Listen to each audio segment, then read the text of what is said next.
একটু সামনেটা ছেড়ে দিই, সামনেটা একটু গেটটা ছেড়ে চোখ চোখ চোখ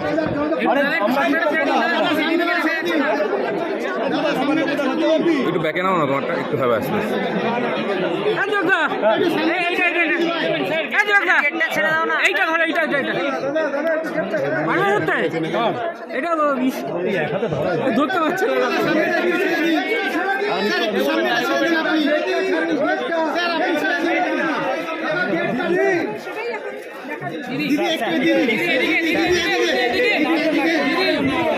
ঠেলো না, ঠেলো না।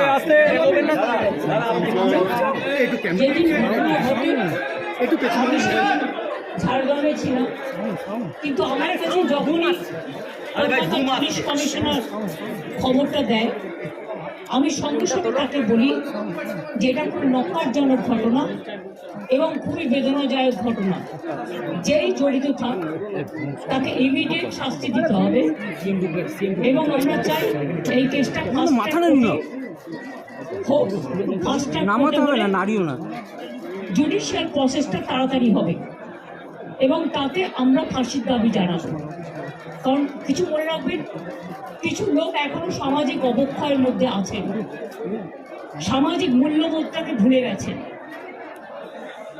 মেয়েদের গায়ে হাত দেয় যে কত বড় অপরাধ এবং তার সাথে যে অত্যাচার করেছে বা তাকে যেভাবে খুন করেছে, আমি আশ্চর্য হয়ে যাচ্ছি। ওখানে নার্সরা ছিলেন, ওখানে ওদের সিকিউরিটি ছিলেন, সবাই ছিল, কিন্তু কি করে ঘটনা ঘটলো এটা এখনো আমি ঠিক বুঝতে পারছি। পুলিশকে আমি বলেছি,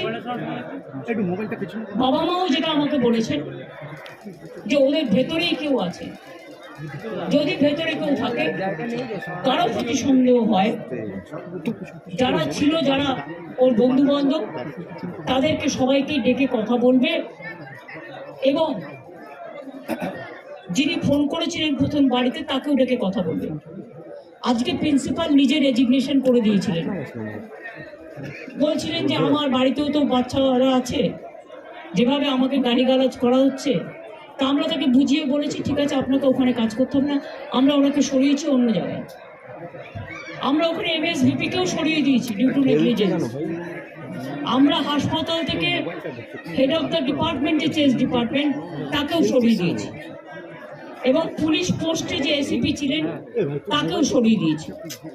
সবাইকেই সরানো হয়েছে এবং ডগ স্কোয়াড থেকে শুরু করে, ভিডিও থেকে শুরু করে, ফরেন্সিক ডিপার্টমেন্ট থেকে শুরু করে সবাইকেই ইনভলভ করা হয়েছে যাতে খুনি গ্রেপ্তার হয় এবং দোষীরা শাস্তি পায়। এবং আমি চাই পুলিশ যত তাড়াতাড়ি সম্ভব দোষীদের গ্রেপ্তার করবে। আর রবিবার পর্যন্ত যদি তারা কুল কিনারা করতে না পারেন, কারণ ভেতরেও তো অনেকে আছে, তাহলে এই কেসটা আমরা আমাদের হাতে রাখবো না, আমরা CBI-কে দিয়ে দেবো।